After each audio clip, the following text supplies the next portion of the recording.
funciones superiores cerebrales. Como ustedes saben, la gran mayoría de estas, si no todas, funciones cerebrales superiores están expresadas por la salud, digamos, por la estructura adecuada, respetada de las cortezas cerebrales y los diferentes hemisferios cerebrales, tanto frontal como temporal, como parietal, como occipital, ¿no? Las zonas de la amígdala, del hipocampo, todas esas zonas están entrelazadas y nos están también proporcionando la capacidad estructural, el soporte estructural para estas funciones cerebrales superiores, o también llamadas funciones cognitivas. Son 6 esferas en realidad, ¿no? Tenemos el manejo del entendimiento, lo conductual, el lenguaje, la memoria, la praxia, ¿no es cierto? Entre otros, ¿correcto? Entonces, esto nos permite a nosotros la socialización, ¿no? El reconocimiento visoespacial, la atención, todos son elementos que están dentro de estas funciones cerebrales superiores. ¿Ok? Entonces, el objetivo de esta clase pues, va a ser describir las funciones cognitivas superiores y cómo se evalúan. Vamos a presentar la clasificación de los desórdenes cognitivos, a que llamamos delirium o desorden de exaltación o síndrome ortogónico cerebral. ¿A qué llamamos desorden cognitivo leve? ¿A qué llamamos deterioro cognitivo severo? ¿No? O sea, demencias. También vamos a anotar las diferencias clínicas entre los desórdenes cognitivos y los trastornos del ánimo y del pensamiento, ¿no? Que son trastornos del contenido de la conciencia, pero que no necesariamente son de las esferas de la cognición, sino más bien netamente del contenido, ¿no? Emociones, pensamientos. Y también vamos a valorar, vamos a conversar, describir algunos test clínicos para la evaluación cognitiva, ¿no? Como el Mental Test de Feinstein y el test cognitivo de Montreal, Canadá. Bueno, los desórdenes neurocognitivos son alteraciones conductuales que resultan del deterioro y pérdida de las funciones cognitivas superiores en una persona con pleno desarrollo y uso de las mismas previamente. Eso es importante. Acá hay un concepto de base, un concepto basal, un concepto de antes de. Antes de su enfermedad, el sujeto tenía pleno desarrollo de estas funciones superiores. Y eso diferencia a este concepto de lo que es el retardo mental, porque en el retardo mental el sujeto no llega a desarrollar estas funciones superiores. Entonces, no tendría un trastorno cognitivo, sino más bien una falta de desarrollo. Por eso le llaman retardo, ¿no? Esta pérdida aguda o progresiva de capacidad de ejecución es secundaria a una injuria, a una enfermedad de las regiones encefálicas correspondientes, en forma discreta o global, ¿no? Ese es el concepto que quiero que esté claro. ¿Cuáles son los dominios cognitivos? Los dominios cognitivos son principalmente 6, y acá están en colores, ¿no? Tenemos las funciones cognitivas ejecutivas, la memoria y el aprendizaje, la capacidad perceptiva motora, la atención, la socialización y el lenguaje, ¿no? Miren ustedes, tenemos estas esferas dentro de lo cognitivo que están disgregadas en los diferentes hemisferios de nuestra corteza cerebral, ¿no? Así tenemos, por ejemplo, las funciones ejecutivas, ¿no? A través de esto, nosotros somos capaces de inhibirnos frente a una situación que lo amerita, ¿no? inhibirnos de actuar de tal o cual forma. ¿Ok? ¿Por qué? Porque hay un juicio que te lo demanda, ¿correcto? Hay un pensamiento, un juicio, un valor, un criterio que te limita en ese sentido, te inhibe. Entonces tú tomas la decisión de inhibir, ¿correcto? La memoria de trabajo, ¿no? Está también implicada en esta función ejecutiva. Tienes que tener una memoria de trabajo para que tú puedas tomar decisiones. Estas funciones ejecutivas le dan a uno la prerrogativa de tomar decisiones, de tomar información, analizarla y optar por una alternativa, es decir, tomar una decisión y optar por hacer algo o inhibirte de hacerlo, ¿no? Pues esas son las funciones ejecutivas, ¿correcto?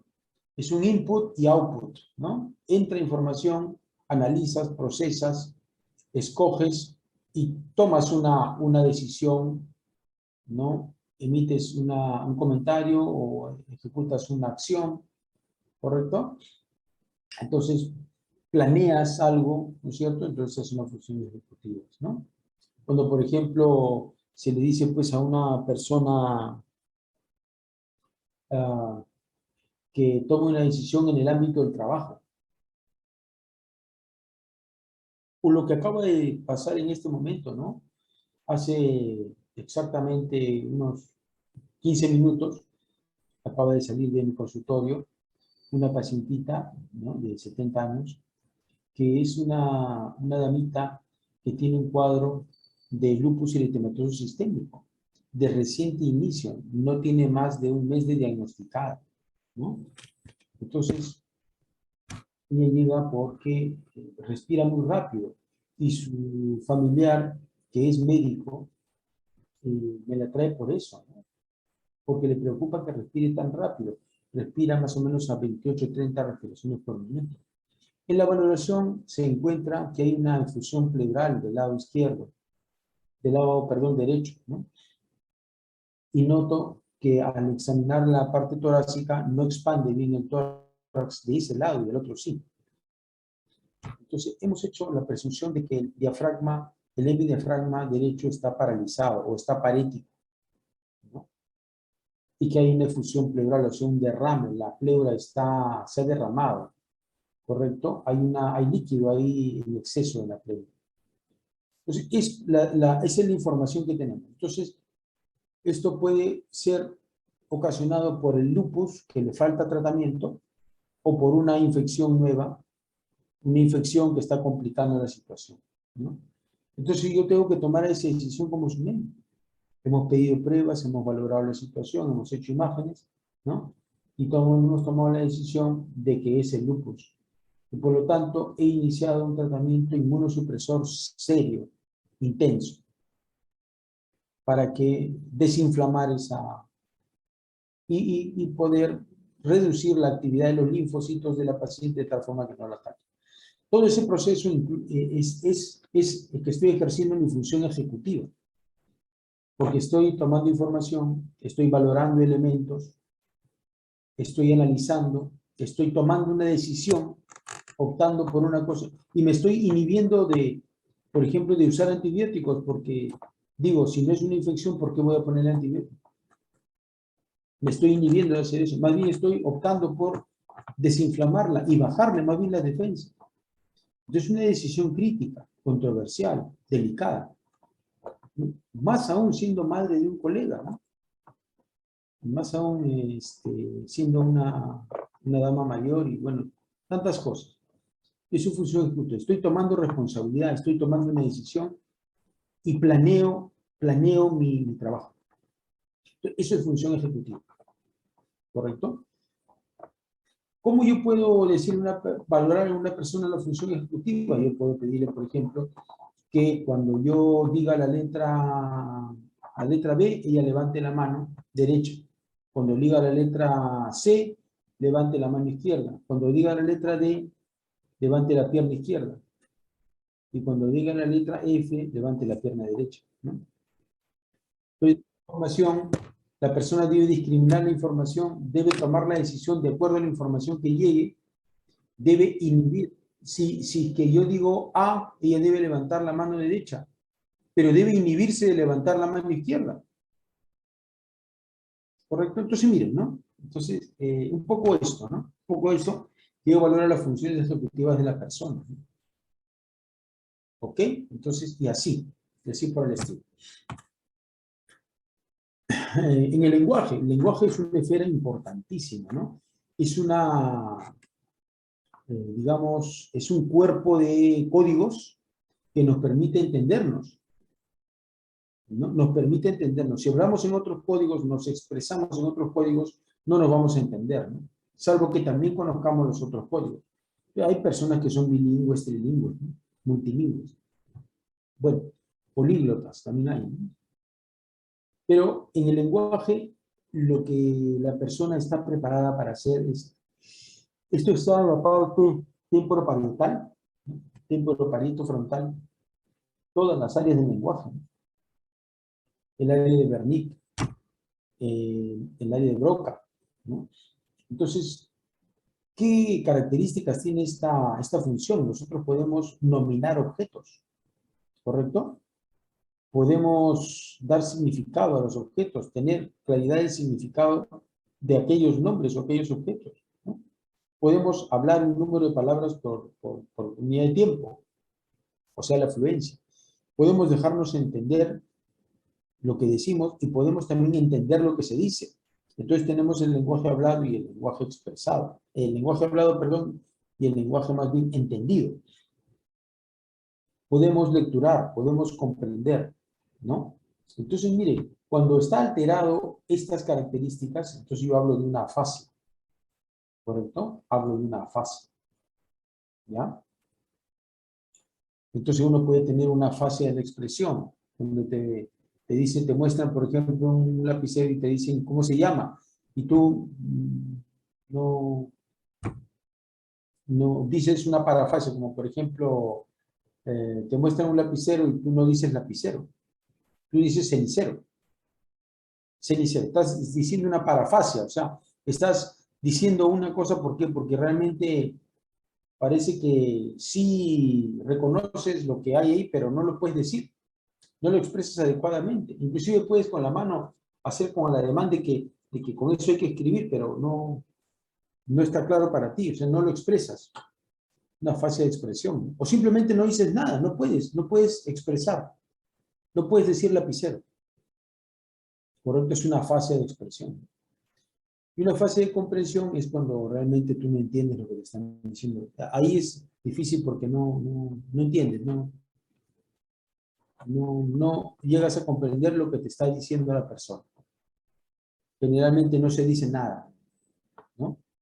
Y en la fase de expresión hay muchas parafases, o sea, dices una cosa por otra, intentas, ¿no? ¿Correcto? Entonces, eso es la afasia, problemas del lenguaje, ¿no? Claro, para valorar si alguien tiene una afasia, primero tiene que haber, pues, desarrollado realmente el lenguaje escrito y hablado bien, ¿no? Porque si todo el tiempo él no ha hablado bien, no vas a calificarlo ahora de afásico, ¿no? Bueno, eh, con respecto a la parte de memoria, la memoria es sumamente importante, ¿no? Tenemos a la memoria, nosotros podemos realmente comprender quiénes somos, tener seguridad de quiénes somos a través de nuestra memoria autobiográfica, ¿no? También tenemos que tener una memoria semántica, o sea, este conocimiento que tenemos de las cosas y sus nombres, las tenemos que tener en un diccionario propio, ¿no? Incorporado en nosotros. Y si tú te olvidas eso, pues vas a tener problemas para comunicarte, ¿no? Es una memoria también. También está la memoria procedimental, que es la memoria que uno va adquiriendo de cosas que uno utiliza o hace, ¿no? A lo largo de su vida, ¿no? Por ejemplo, cuando aprendes, pues, a hacer un jugo, a manejar bicicleta, a manejar el auto, a cambiarte, ponerte una camisa, un short, ¿no? Bueno, entonces son cositas, pues, memoria procedimental. Tú ya te acuerdas de eso, no te tienen que enseñar a cada rato, ¿no? Entonces, esa es la memoria. Hay una memoria a corto plazo, una memoria a largo plazo. Hay una memoria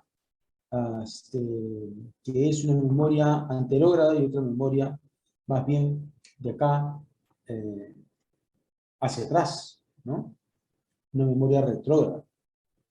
Entonces, son varios tipos de memoria, ¿no? En lo práctico conocemos mucho lo que es la memoria inmediata y la memoria mediata, ¿no?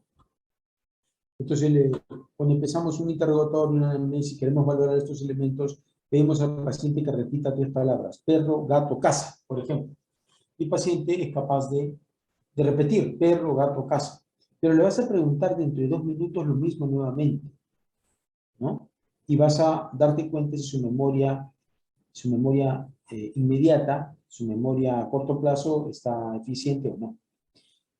La memoria que más suele comprometerse en los pacientes con demencia de Alzheimer es la memoria remota, perdón, la memoria inmediata. Esa memoria es la que se compromete. Y la memoria remota, la memoria de hace años, es la que se conserva mucho, ¿no? Este es un dato muy importante para este tipo de valoración. Entonces, la memoria es la tercera función superior que estamos viendo. La parte motor perceptual o perceptivo-motora. A través de esto, nosotros pues podemos tener conciencia y certeza de frente a qué estamos, en qué posición estamos nosotros, estamos para la derecha, para la izquierda, somos diestros, somos zurdos. Tienes conciencia de eso y lo ejecutas, lo usas así, ¿no? No titubeas porque sabes que eso, tú vas a usar la derecha porque eres diestro. No titubea la persona, no usa la derecha, ¿no? Entonces tu forma de percibir en lo visual, de copiar un dibujo, de darte cuenta en 3 dimensiones de un objeto, ¿no? Percibirlo así, no en 3 dimensiones o percibirlo en 2 dimensiones, ¿no? Entonces tú puedes hacer construcciones, dibujos, ¿no? La parte artística, ¿no? Se basa mucho en esta parte. Entonces, si una persona tiene esta parte distorsionada, alterada, disfuncional o definitivamente enferma y no tiene una buena percepción visoespacial, entonces, y eso no se conjuga con su motricidad, con sus movimientos, entonces podemos estar una persona con agnosia o con apraxia, que no reconoce las cosas y los objetos, inclusive no conoce los rostros, no reconoce las voces, el tono de voz, ¿no? Usted sabe que nosotros podemos reconocer a un familiar por su voz, ¿no? Y esa persona podría no reconocer ya al familiar, pero si lo ve, de repente sí lo percibe. Pues si tiene una agnosia auditiva y no reconoce su voz, entonces tendrá que verlo para reconocerlo. O si tiene una agnosia visual y no reconoce su rostro, o le llaman también prosapognosia, ¿no? Entonces no reconoce el rostro, pero si lo escucha hablar sí lo reconoce, ¿no? Por otro lado, también en este ámbito tenemos el defecto llamado apraxia. En la apraxia uno deja de poder hacer lo que siempre ha hecho, ¿no? Bueno, agarrar la camisa, ponérsela, pues amarrárselo, abotonarse bien, correctamente, ponerse la correa correctamente, amarrarse los pasadores correctamente. Bueno, manejar correctamente la bicicleta. Todas estas cosas son procedimientos que los hemos hecho por años y hemos aprendido una vez y ya son rutinarios, ¿no? Pero de repente si hay un daño a nivel cerebral, la persona se vuelve apráxica y entonces ya no puede abotonarse la camisa o se está poniendo la camisa al revés, ¿no? O realmente no puede amarrarse los pasadores, ¿no es cierto? O ya no puede manejar bicicleta. Entonces tú le puedes decir a la persona que te diga cómo se maneja bicicleta, te lo explica bien, pero cuando quiere manejar no puede, ¿no? O al revés, puede manejar bicicleta, pero tú le pides que te explique cómo se hace paso por paso, qué tiene que hacerse, no puede decir paso por paso qué hay que hacer. Entonces son diferentes tipos de apraxia, ¿no? Son diferentes tipos de apraxia. También de agnosia, ¿no? no reconoce, no reconoce diferentes cosas, ¿no? No reconoce la fachada de su casa, no reconoce el parque que está cerca de su casa, no reconoce la voz de las personas, no reconoce los rostros, no reconoce los objetos, no reconoce su dirección, no reconoce a su familia, no reconoce a su esposa, a su esposo, ¿no? Estos son defectos de tipo de percepción visoespacial, ¿no? Perceptivo motoras también se les llama, ¿no? Porque tienen que ver con los movimientos, ¿correcto? También tenemos el defecto en la socialización. Entonces nosotros sabemos que en realidad nosotros aprendemos a partir de la socialización, que es una función cerebral superior, aprendemos a ser empáticos, es decir, a entender la problemática de una persona poniéndose sus zapatos, ¿no? También aprendemos a reconocer situaciones del lenguaje no verbal. Reconocemos gestos, ¿no? Emociones a través del lenguaje no verbal, a través de el rostro, de las mímicas, ¿no? De las gesticulaciones, ¿no? Uno pues le puede lecturar, puede comprender en el ámbito social cuando están haciendo un desplante, cuando hay un rostro de incomodidad en la presencia de uno, o cuando hay un rostro, una actitud de alegría, más bien de recepción, ¿no? Amigable, generosa. Uno nota, ¿no? Esas cosas, ¿no? Y ahí sale por el rostro del amargado, del apestado, bueno, tantas cosas, ¿no? Se llama reconocimiento de emociones faciales. Teoría de la mente es cuando uno, a través de su función superior de la socialización, uno puede predecir qué va a hacer otra persona simplemente por conocerla, ¿no? Por saber cómo actúa, cómo es su actitud y su conducta, uno puede predecir lo que va a hacer, qué decisión va a tomar en torno a un tema, ¿no? Y también uno puede reconocer las metidas de pata, ¿no? En lo social, pues hay cosas apropiadas y cosas inapropiadas, ¿no? ¿No es cierto? Como cuando, por ejemplo, hacen chistes de arequipeños estando un arequipeño ahí. Y claro, podría ser, pero en realidad por una situación de gentileza, de elegancia, de caballerosidad, de consideración, podría decírsele que si se va a contar un chistecito del equipeño, espero que no le caiga mal, o simplemente no hacerlo, ¿no? No hacerlo, ¿no es cierto? O cuando cuentan chistes de suegra, también estando las damas mayores presentes, ¿no? Que la mayoría de ellas son suegras, mamás, suegras, de chistes de mal gusto, ¿no? En general los chistes de mal gusto, por ejemplo, ¿no?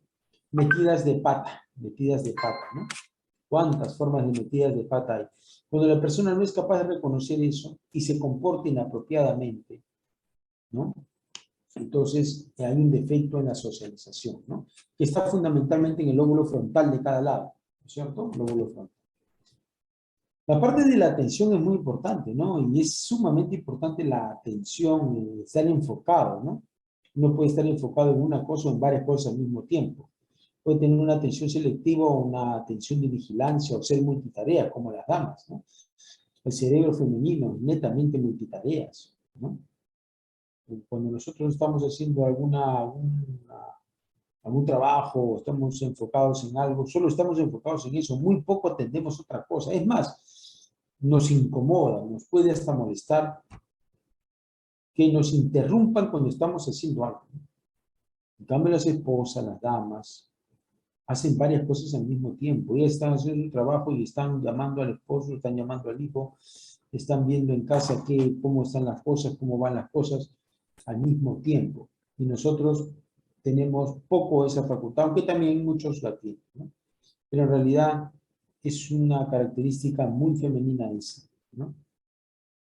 Esa de ser multitareas, ¿no? Pero la atención es la capacidad de enfocarse en algo, ¿no? Enfocarse en algo, ¿no? Y tendrás una atención privilegiada cuando pues, vigilas, ¿no? Y estás ahí, detrás de aquello, ¿no? De aquello en lo que has puesto tu foco. Es la atención. Entonces nosotros podemos valorar la atención cuando le pedimos a una persona, por ejemplo, que cuente del 100 hasta el 1 bajando de 7 en 7. Y una persona, claro, en primer lugar tiene que saber pues restar, ¿no? Si la persona tiene analfabetismo, no puede hacer una operación de ese tipo, entonces tú no puedes valorar funciones superiores de este modo. Tendrías que evaluar de otro modo, acorde a su nivel, a su grado de instrucción, a su cultura, ¿no? Pero igual puedes valorar funciones superiores, ¿no? ¿Ok?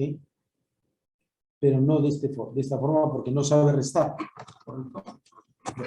Entonces son funciones superiores que a menudo usamos todos los días, ¿no?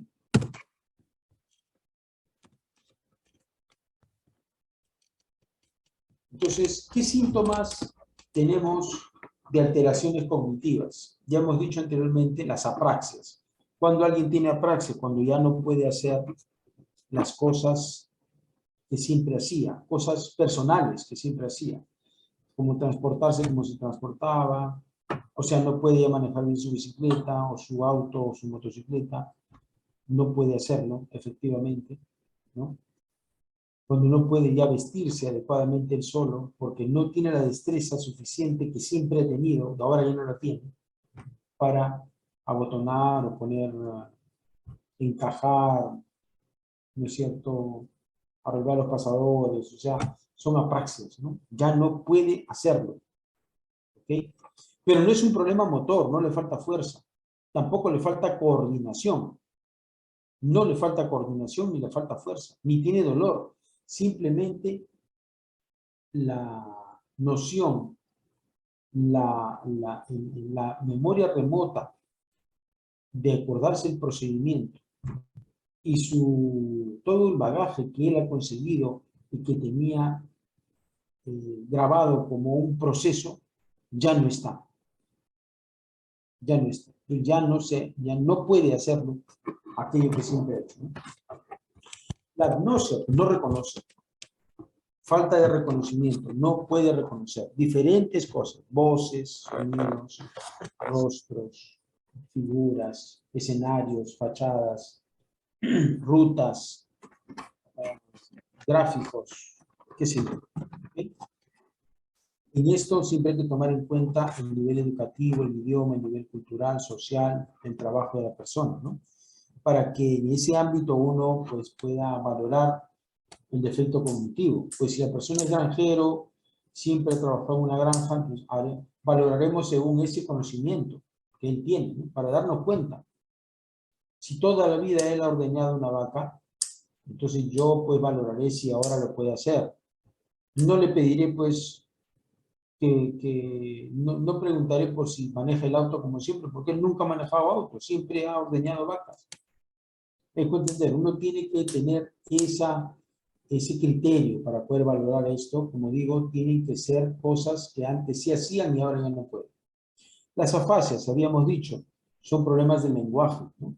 Ya no puede nominar, ya no puede dar significación al término, la semántica está alterada, ya no puede responder, ¿no? No puede responder adecuadamente, no puede entender adecuadamente el lenguaje tampoco, ¿no? En la amnesia hay problemas de memoria, pues, ya no recuerdo. Puede ser lo inmediato o puede ser lo mediato, lo muy remoto, también puede tener dificultad con eso. En el caso de la socialización, bueno, pues tenemos miopía del futuro, tú no puedes, es como si ya no conocieras a la persona, ya no puedes, digamos, preconizar qué cosa va a hacer, ¿no? Bueno, habiéndolo conocido de años, ¿no? Ya no puedes, no tienes idea. Y ya te desinhibes, también ya no es social, ya pues imagínense que en una fiesta de gala yo me voy a ir pues en calzoncillo, ¿no? O en short corto, ¿no? Claro, siempre y cuando no sea a propósito, algo preparado, no sé, un sketch, qué sé yo, ¿no? Eso se entendería porque es algo laboral. Pero una persona que no tiene nada que ver con eso, que venga de esa forma a una noche de gala, pues es definitivamente una situación, no tiene idea de la parte social, ¿no? Está alterada esa función superior, ¿no es cierto? No, por otra parte, no ha podido desinhibirse, ¿no? mejor dicho, no ha podido inhibirse de hacer eso, ¿no? Debió inhibirse de hacer eso. Es lo que pasa un poco con las personas que se están alcoholizando, están bebiendo alcohol, ¿no? Y en la primera fase hay un periodo de desinhibición, de euforia, ¿no? Por eso que le llaman la fase del hablador, ¿no? Del amigo de todos, ¿no? Se desinhibe. Pero la segunda fase de la alcoholización es la depresión del nivel de conciencia. Entonces la persona cae, pues, inconsciente, ¿no? ¿Ya? Porque el alcohol tiene esas dos fases en su toxicidad, ¿no? Entonces, eso le puede pasar a una persona. De hecho, ese efecto del alcohol sobre el cerebro, por el cual se provoca una desinhibición, ya es un síndrome cognitivo, pero es secundario, es tóxico por el alcohol. Bueno, ¿qué características comparativas podríamos encontrar? ¿Qué síndromes tenemos en este ámbito de las funciones superiores que tenemos obligación de advertir? Tenemos el delirium, el desorden cognitivo leve y el desorden cognitivo severo. Este desorden llamado delirium, o también llamado síndrome confusional, tiene una forma de inicio abrupto, ¿ya? Abrupto, ¿correcto? Generalmente de un momento a otro empieza a suceder, ¿no? En cambio, los desórdenes cognitivos crónicos son insidiosos en su inicio, insidiosos, poco a poco, ¿no? Se desarrollan en meses y en años, poco a poco, ¿correcto? La duración del delirio es en días, más horas, ¿no? En pocas horas ya se puede desarrollar, puede durar un delirio, ¿no? La persona se pone en delirio y de repente, bueno, porque tomó alcohol, o se drogó, o tiene una infección, ¿no es cierto? O tiene alguna alteración como insuficiencia renal, insuficiencia hepática, ¿no? Muchas cosas. En el deterioro cognitivo leve, la duración es progresiva, generalmente van hacia el deterioro cognitivo severo. Y son problemas que duran meses o años. En el delirium, la progresión, la evolución es ondulante. Mejora, después se hunde nuevamente, mejora, se hunde nuevamente, ¿no? En cambio, los deterioros cognitivos es progresivo, generalmente irreversible. El compromiso de la atención es muy marcado en el delirio, síndrome confusional, pero en el caso de los desórdenes cognitivos progresivos crónicos, generalmente no hay ninguna alteración de la atención. Luego, el nivel de atención es algo muy característico y distingue al delirium, o sea, el síndrome confusional agudo, del desorden cognitivo crónico, ¿no? En donde la atención está normal. Dentro de lo que es el nivel de vigilia y la conciencia y la conexión con el entorno, o sea, el nivel de despertar, el nivel de vigilia, ¿no? Es muy común que sea muy ondulante en el delirio. La persona puede estarse durmiendo, somnoliento, y después puede estar muy efusivo, muy expansivo. En cambio, en los deterioros cognitivos crónicos, esto no se altera. La persona no se duerme, está despierta, está en vigilia, y tiene algunas esferas cognitivas deterioradas, ¿no? Pero no hay ese problema con la atención ni con el nivel de conciencia. No ondula. Bueno, en la etiología, los síndromes confusionales pues, pueden verse tóxicos, drogas, medicación, infecciones, diferentes tipos de problemas, ¿no? En la etiología de los desórdenes cognitivos crónicos generalmente es la degeneración de diferentes tipos y formas, ¿no? Hay que tener en cuenta mucho de que hay que distinguir muy bien entre los desórdenes cognitivos crónicos y los trastornos del ánimo o del pensamiento, como la psicosis y la depresión mayor, ¿no? No es lo mismo que tú no reconozcas un lugar bien, lo cual sería un deterioro cognitivo, a que tú afirmes de que este lugar donde tú estás es pues un cohete de la NASA, ¿no? Tú eres un astronauta y estás en un cohete de la NASA. Pero, sin embargo, estás en una aula de tu universidad. Lo que pasa es que no estás en la aula tuya, sino estás en una aula diferente, en otra aula, ¿no? ¿Y por qué estás en otra aula? Porque no la has reconocido bien a tu aula. ¿Correcto? Pero si tú dices que no es un aula, es un cohete, y tú eres un astronauta, entonces eso es una delusión. Es una delusión, es un trastorno psicótico, porque tu pensamiento sale de toda realidad. ¿Correcto? No es una falta de memoria o de reconocimiento de tu entorno, de la persona, no. Es un trastorno del pensamiento y has pasado de lo real a lo irreal. Es un problema del contenido, de tus pensamientos. En cambio, en la depresión mayor, el problema es el ánimo. La persona ve todo con una lupa de oscuridad total. No hay ninguna esperanza. No hay ningún tipo de ilusión. No hay entusiasmo ni motivación. La persona está absoluta y totalmente desmotivada. Y entonces, de repente, no está en su aula de la universidad porque no se siente animado para hacerlo. No quiere ver a nadie. No es que no reconozca su universidad, ni es que no se acuerde dónde está su universidad, que serían trastornos cognitivos, ¿no? Serían trastornos cognitivos, claro que sí. Agnosia, amnesia.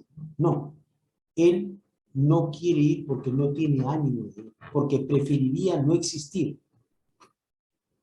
¿no? Preferiría no existir. ¿Dónde está? Está en su cama encerrado con la luz apagada. No quiere ver a nadie. ¿Me dejo entender? Entonces, hay que distinguir mucho entre trastornos del ánimo. El pensamiento en este sujeto, en esta persona, no está alterado, sino que él tiene ese ánimo inexistente prácticamente.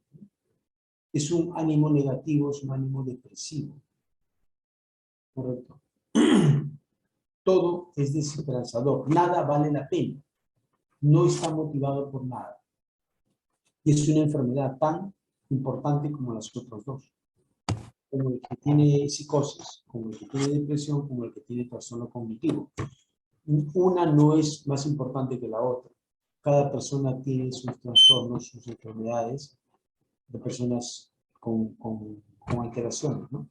Y son muy respetables y requieren la misma atención y dedicación del médico por cada una de ellas, ¿no? Pero eso sí, el médico debe ser acucioso para valorar nivel de conciencia, atención, contenido de la conciencia y funciones cerebrales superiores. Repito, esto es muy importante. El nivel de conciencia es el nivel de vigilia y despertar. Si está todo el tiempo durmiendo, entonces su nivel de vigilia es mínimo. ¿Correcto? ¿Ya? Si está, por ejemplo, eso es un trastorno del nivel de conciencia, ¿no? Ahora, un trastorno del ánimo, más bien puede estar muy efusivo, muy expansivo, muy delirante, ¿no? Es una persona, pues, maníaca, ¿no? O muy apagada, muy sin motivación, muy inmóvil, porque no vale la pena mover un dedo, ¿no? Muy desesperanzada, ¿no es cierto? Muy en la oscuridad, y eso es ánimo, eso es ánimo. Cuando se entera el contenido de la conciencia en relación a una irrealidad, a una cosa totalmente irreal, eso es psicosis, psicosis, ¿no? Eso ya es psicosis. ¿Ya? Esto no es un juicio de valor, estos trastornos no vuelven a la persona mala o buena, o mejor o peor, por favor. Esto es algo que como médicos y como estudiantes de medicina, ustedes tienen que comprender muy bien y ubicarse. Usted como médico no está haciendo juicios de valor. Usted está haciendo diagnóstico, está identificando síndromes. ¿Correcto? ¿No? Entonces, si el trastorno más bien es del reconocimiento de lo que siempre ha reconocido, de lo que tenía en la memoria siempre se ha acordado, muy hábil, y ahora no se acuerda ni lo que hizo hace 5 minutos, ¿no?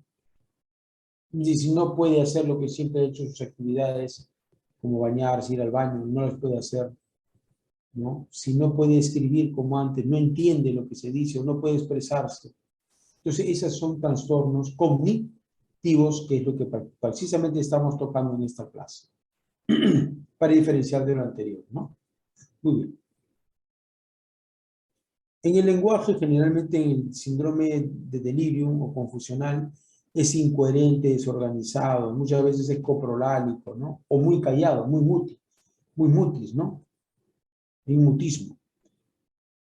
En cambio, en los trastornos cognitivos, el lenguaje puede el paciente estar afásico, ¿no? Desarrollar afasia, pero generalmente el lenguaje es normal, ¿no? Normal, ¿no? Alteraciones de la cognición, ¿no? ¿Qué alteraciones de la cognición se observan en estos diferentes síndromes? En el caso del delirium es muy ondulante, muy difícil de evaluar por atención y nivel de conciencia ondulante. O sea, es difícil evaluar la cognición, es decir, la memoria, la socialización, la percepción motora, la percepción visoespacial, el lenguaje, bueno, las funciones ejecutivas, la memoria. Es muy difícil evaluar todo eso cuando alguien está dormido o está desatento. No tiene atención, está totalmente desatento. Entonces, por eso que a los pacientes con confusión aguda o delirium es muy difícil hacerle valoración de las funciones cerebrales superiores. ¿Ya? Entonces, estos sujetos están hipoactivos o hiperactivos, tienen alteraciones del sueño, pero también pueden tener alteraciones de la percepción motora, pueden estar confusos, la función visoespacial también alterarse, la memoria, el lenguaje. Se pueden tener también alteraciones cognitivas, pero fundamentalmente, ¿no? Tienen delirio, ¿no? Trastorno confusional, ¿no? En cambio, el desorden cognitivo leve son alteraciones del dominio cognitivo bien documentadas en referencia a un basal de normalidad afirmado por él o por su familiar, ¿no? Al médico. Pero estos trastornos cognitivos, desorden cognitivo leve, no limita el quehacer diario de la persona. En cambio, los síndromes cognitivos, defectos cognitivos severos, sí, hay pacientes que tienen amnesia, agnosia, afasia, apraxia, alucinaciones, desórdenes perceptivos de la motricidad o de la construcción, apatía, desinhibición, disfunción ejecutiva, ¿no? Pero que limita su vida diaria y requiere mucho apoyo, ¿no? Requiere ya que lo ayuden a la persona. Si no van con él, no llega a su casa, se va a otro lado. ¿Por qué? Porque no reconoce bien. ¿Correcto? Entonces, el deterioro cognitivo leve no requiere ayuda ni apoyo.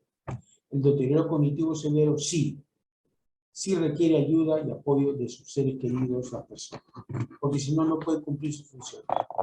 ¿Ya?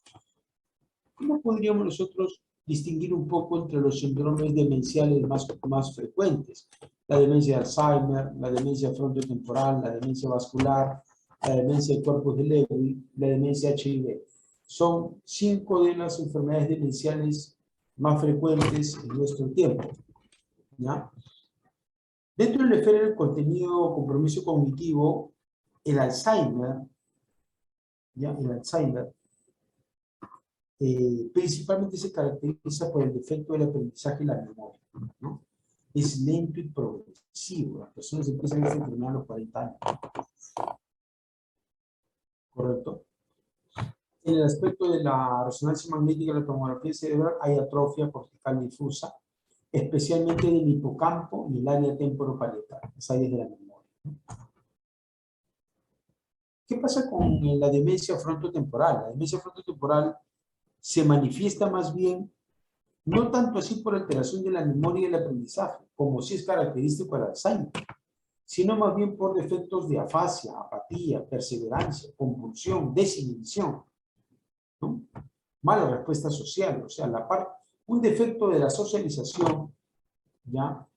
De apatía, de afasia, o sea, defectos de socialización y lenguaje van a ser los más atacados, los más comprometidos en la demencia frontotemporal. También la parte de la memoria de aprendizaje va a estar más o menos conservada, ¿no?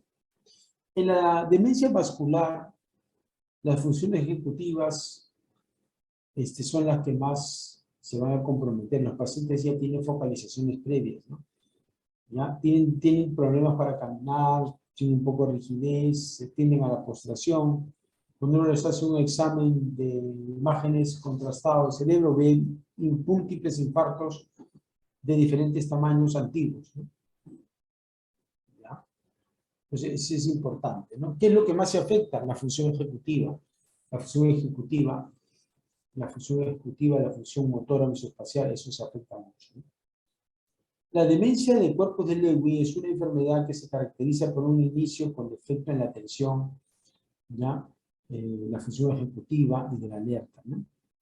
Entonces la atención, la función ejecutiva, la alerta se deteriora rápidamente. Y hay un escaso compromiso de la memoria y el aprendizaje. O sea, totalmente al contrario de lo que pasa con la demencia de Alzheimer. Estas personas con demencia de cuerpo de Lewy tienen alucinaciones visuales con mucha frecuencia y tienen rigidez como si tuvieran Parkinson. Tienen un pseudo-parkinsonismo, ¿correcto? Rueda dentada, tienen temblor, tienen rigidez, ¿ya? Y alucinaciones visuales, ¿no? Disautonomías, ¿no?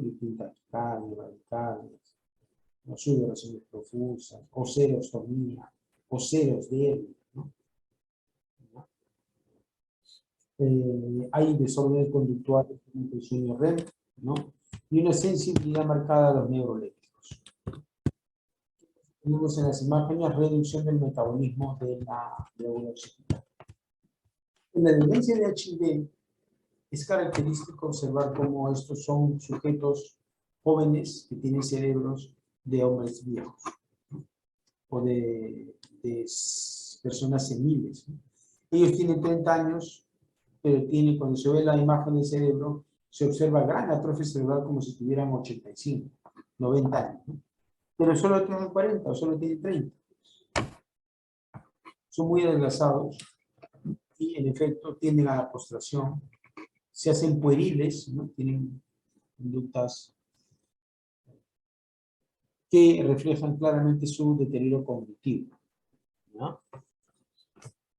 Que característicamente tienen una gran carga viral, mucha carga viral de HIV en líquido cefalorraquídeo y en sangre también, ¿no?